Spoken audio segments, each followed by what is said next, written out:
हमारे साथ हैं अंबेडकर समाज पार्टी के राष्ट्रीय अध्यक्ष भाई तेज सिंह जी। आइए इनसे जानते हैं इस्लाम धर्म के बारे में क्या विचार रखते हैं अपने। सर, इस्लाम धर्म के बारे में आप क्या विचार रखते हैं? देखिए, मैं इस्लाम धर्म के बारे में ज़्यादा नहीं जानता, लेकिन जो मेरी एसोसिएशन रहे, जो मेरे साथ रहे, उठना बैठना रहे, इतना तो जरूर जानता हूँ कि आज भी हिंदू है, खासतौर से सवर्ण हिंदू, ब्राह्मण क्षत्रिय वैश्य हमें बराबर बिठा के खाना पसंद नहीं करता। जबकि इस्लाम में बराबर हैं, वो हमें अपने साथ बिठाकर खाना खाता है। हम लोग दीन इस्लाम जिंदाबाद भी बोलते हैं। दीन इस्लाम जिंदाबाद क्यों बोलते हैं कि यहाँ के हिंदुओं ने, खासतौर से ब्राह्मण क्षत्रिय वैश्यों ने हमें अछूत बना के रखा। वो कुत्ता बिल्ली को छू सकते थे, लेकिन हम इंसानों को छू नहीं सकते थे। हमें गांव से बाहर बसाया जा सकता था।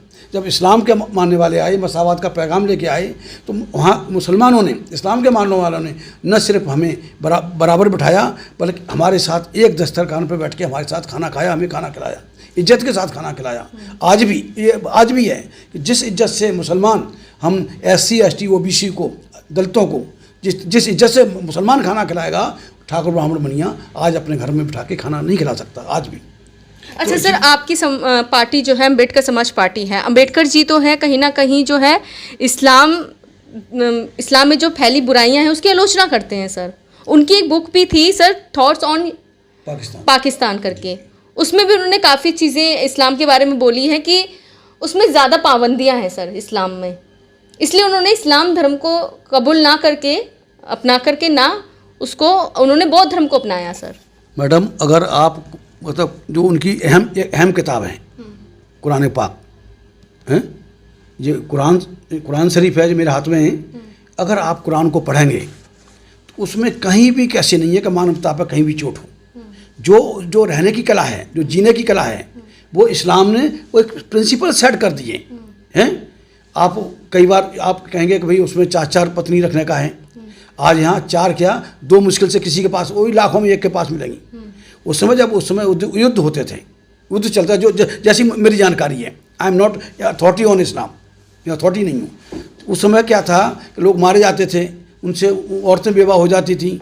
उनको संरक्षण देने के लिए वो एक के साथ में एक आदमी 4 औरतों को भी इधर उधर न मारी फिरें, कोई को गलत काम न करें, तो चलो वो एक आदमी को, उसको महिलाओं को संरक्षण दे, बेवाओं को संरक्षण देने के लिए वहाँ से ये व्यवस्था, जैसी मुझे जानकारी है, वो हुई।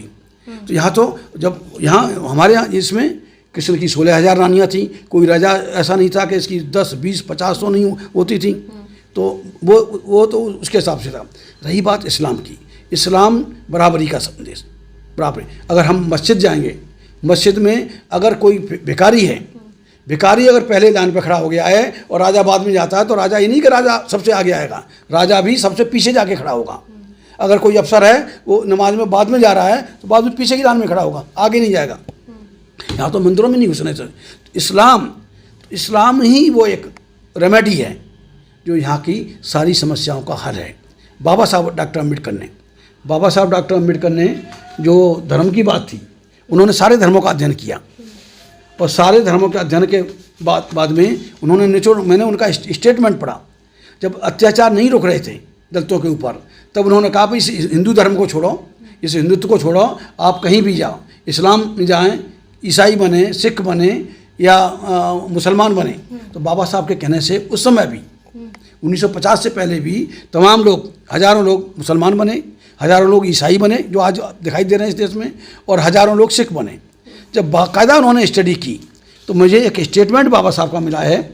उस स्टेटमेंट में ये किताब है, बाबा साहब doctor Ambedkar source material part 1 है उसमें। अच्छा सर, आप कह रहे हो कि जो भी है कि लाइन में खड़ा हो, ये हो, तो मौलाना जो होते हैं वो किसी दलित को मौलाना क्यों नहीं बना देते?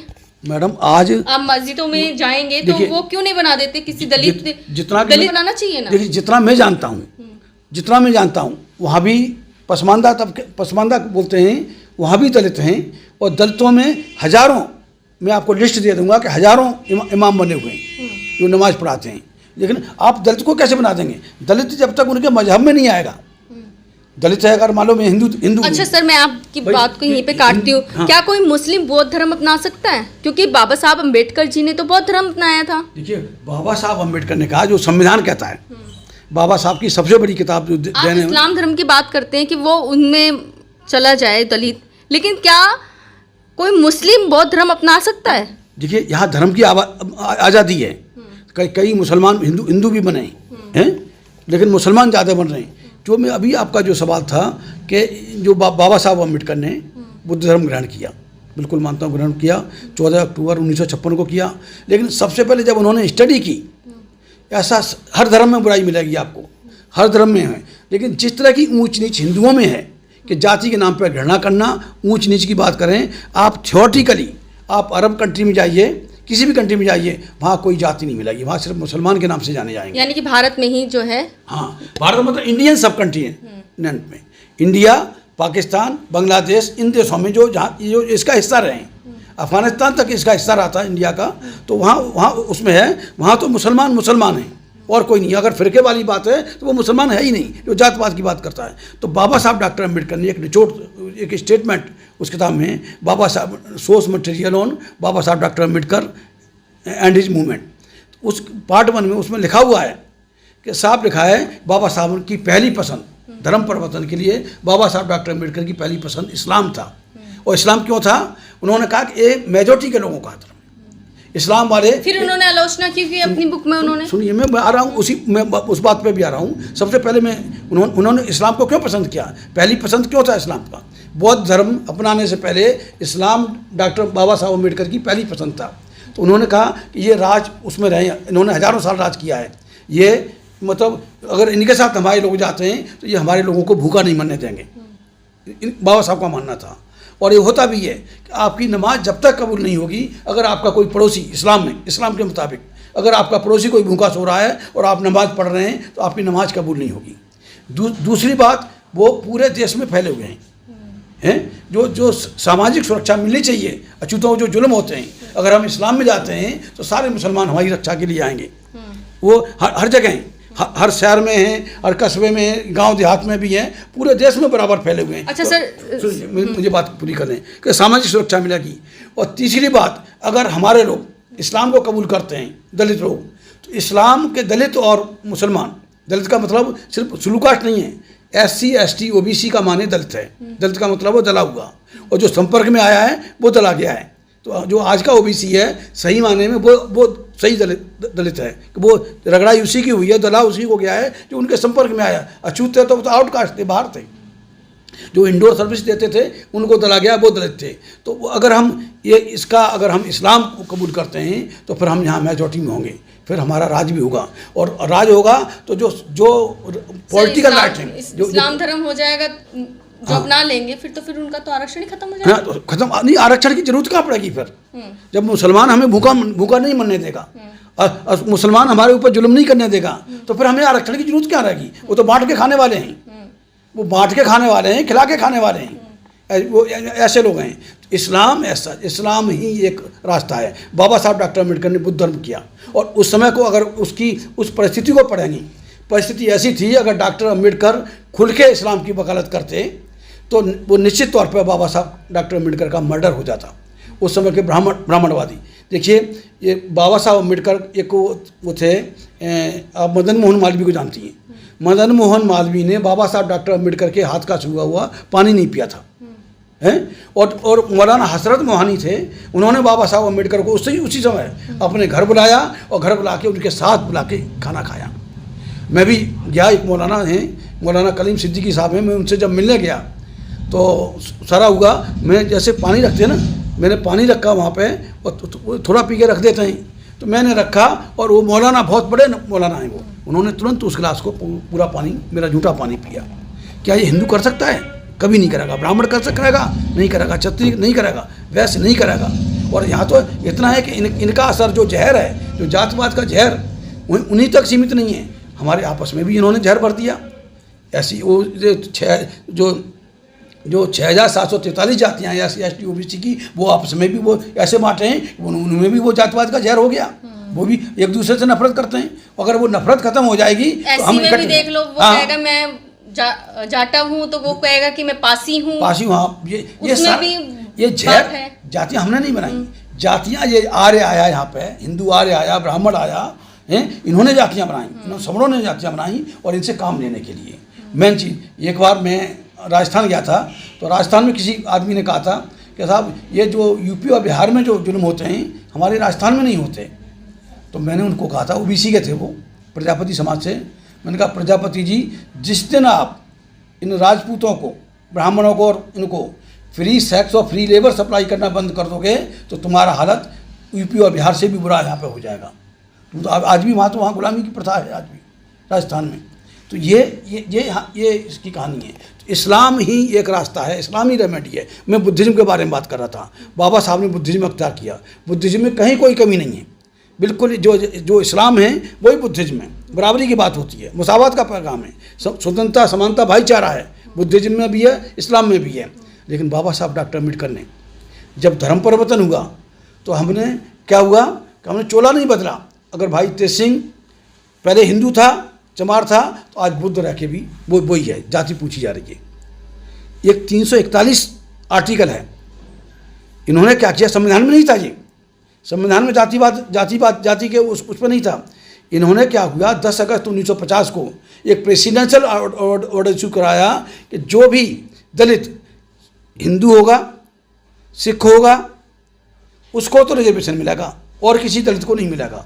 तो आर्टिकल, उसको बाद में आर्टिकल 341 शुल्क कास्ट के लिए और आर्टिकल 342 डाला कि उसमें आर्टिकल 341 और 342 संविधान के बाद में नाजायज तरीके से कि कोई भी अगर ऑर्डर है, प्रेसिडेंट का ऑर्डर है, अध्यादेश है, जब तक कानून नहीं बनता, जब तक पार्लियामेंट से पास न हो जाए। लेकिन आर्टिकल 341 और 342 आज तक वो मतलब पार्लियामेंट ने नहीं पास किए, लेकिन नेहरू की कैबिनेट ने सब बदमाशी से उसमें करके संविधान में जोड़ दिए। ये पूरी बदमाशी हुई है और बदमाशी कर रहे हैं कि हम हिंदू बने रहें, हम इसी नरक में पड़े रहें, हम यहाँ से निकले नहीं, इसलिए उन्होंने सारी व्यवस्था की है। मुँह से कुछ कहते हैं और करते कुछ हैं, नफरत उनके अंदर हुई है। अच्छा, आप यानी कि कहीं ना कहीं इस्लाम धर्म के पक्ष में हैं? हाँ जी, देखिए मैं बताता रहा हूँ कि मैं एक अधिकारी होने के नाते हैं, वेल ऑफ होने की वजह से मैं ट्रेन में फर्स्ट क्लास में सफ़र करता हूँ, हवाई जहाज़ में सफ़र करता हूँ, बराबर में कोई ब्राह्मण क्षत्रिय बैठा है तो वो पहले मेरा नाम पूछेगा कि भाई साहब आपका नाम क्या है, बताऊँगा मेरा नाम भाई तेज सिंह है, और फिर उसको बेचैनी होगी, फिर कहेगा कि भाई आप ये आगे क्या लिखते हैं, पीछे क्या लिखते हैं, जाति नहीं पूछेगा, आगे क्या लिखते हैं, पीछे क्या लिखते हैं, ये मालूम करने के लिए मैं किस जात का हूँ। और जब तक कम वक्त मेरी जात नहीं पूछ लेगा तब तक मेरा पीछा नहीं छोड़ेगा, मुझे बताना पड़ेगा कि भाई मैं चमार हूँ।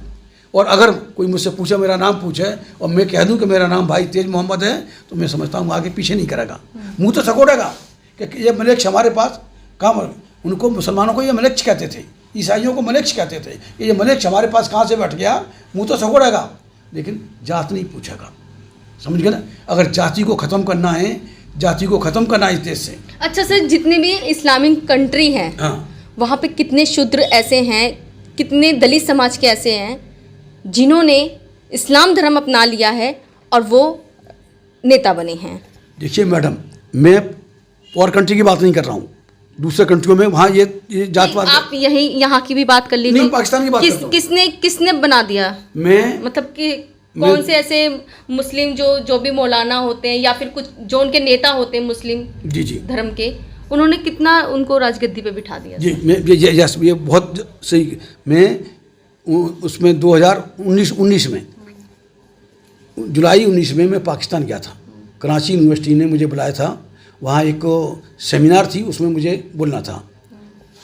कई 78 देशों की सेमिनार थी, इंडिया से मुझे अकेले को बुलाया गया था। उस सेमिनार में जब मैं वहाँ गया, मैंने अपनी बात रखी तो मुझे बताया गया कि वो इंडिया से एक दलित नेता, फायर ब्रांड दलित नेता आए हैं, वो अपनी बात रखेंगे। जब मैंने बात अपनी वहाँ रखी तो वहाँ वाइस चांसलर ने मुझे इस तरह से करके मुझे किया, और वहाँ एक मेंबर पार्लियामेंट, जिनको सीनेटर कहते हैं, हमारे यहाँ MP बोलते हैं, वहाँ सीनेटर बोलते हैं। तो पाकिस्तान की पार्लियामेंट में 104 मेंबर हैं जिन्हें सीनेटर कहा जाता है, और 4 में से मतलब 6 प्रतिनिधि दलितों के हैं, समझ गए ना, SC के। तो वहाँ क्या है, पाकिस्तान में हर क्षेत्र में मतलब 3.5% आबादी है गैर मुस्लिम की, और उनको 5% रिजर्वेशन है। तो भाई उसमें एक ज्ञानचंद थे, सीनेटर थे, MP हमारे यहाँ की भाषा में ज्ञानचंद जी MP थे, उसमें आए थे प्रोग्राम में, मेरे साथ बैठे, 1 घंटे बात हुई। तो मैंने कहा जी आप ये बताओ कि हमारे लोगों की यहाँ स्थिति कैसी है, गैर मुस्लिम की स्थिति कैसी है।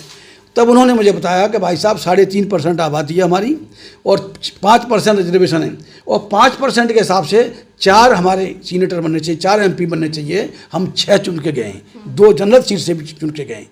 तो ये पाकिस्तान, ज़्यादा दूर की बात मत कीजिए, ये हाई पाकिस्तान कहते हैं। वहाँ रात के 2-2 बजे तक, 2:30 बजे तक लड़कियाँ यूँ करके अपना उस पर टहलेंगी। कराची की बात कर रहा हूँ मैं, किसी की मजाल नहीं है कि किसी लड़की की तरफ कोई आँख भी उठा ले। तो वहाँ वहाँ है, वो इस्लामिक कंट्री है, पाकिस्तान इस्लामिक कंट्री है। 3.5% आबादी को 5% रिजर्वेशन, नौकरियों में भी, हर क्षेत्र में भी। मैं वहाँ मंदिरों में भी गया, मंदिरों में पूछा उनसे कि भाई बताना, ये कहना कि तो मैंने पूछा कि बताओ यहाँ क्या होता है। बोले कि हमारे जब त्यौहार होते हैं ये मदद करते हैं, हमारी आते हैं, हमसे करते हैं, इनके त्यौहारों में हम शामिल होते हैं। चर्चों में भी गया, चर्चों में मैं ईसाई जो चर्च के पादरी थे उनके साथ भी हमारा खाना था। मैं गुरुद्वारे में भी गया, गुरुद्वारे में मैं 2-3 घंटे हम लोग रुके वहाँ पे, और वहाँ भी बात की। बोले साहब किसी तरह का कोई वो नहीं है, और झगड़ा तो कहीं किसी में भी हो जाएगा, मुसलमान भी झगड़ा करता है। तो वहाँ ऐसा जाति के आधार पर, धर्म के आधार पर वहाँ पाकिस्तान में कोई बदमाशी नहीं है। जब पाकिस्तान में बदमाशी नहीं है तो वहाँ अरब में, ईरान में, अफ़गानिस्तान में, दुबई में वहाँ क्या होगा? वहाँ कहीं कुछ नहीं है, वहाँ तो जातियाँ हैं ही नहीं। जाति तो यहाँ से गई, पाकिस्तान में भी गई, बांग्लादेश में भी, श्रीलंका में, जो इंडियन सब कॉन्टिनेंट है वहाँ बदमाशी। जब मैंने देखा, मैं 10 दिन रहा हूँ पाकिस्तान में, 10 दिन रहा हूँ और 10 दिन में घूमा भी हूँ, वहाँ ऐसी कोई बदमाशी नहीं मिली। किसी ने, एक ने नहीं बताया। मैंने कि भाई बता दो किसी तरह से करके, अगर कोई है, मैं आपका नाम नहीं लूँगा। तो नहीं बताया उन्होंने, कोई है ही नहीं जी, ऐसी कोई बात ही नहीं है। धन्यवाद सर, आपने जो अपने विचार रखे इस्लाम धर्म को लेकर के, आपका बहुत बहुत शुक्रिया।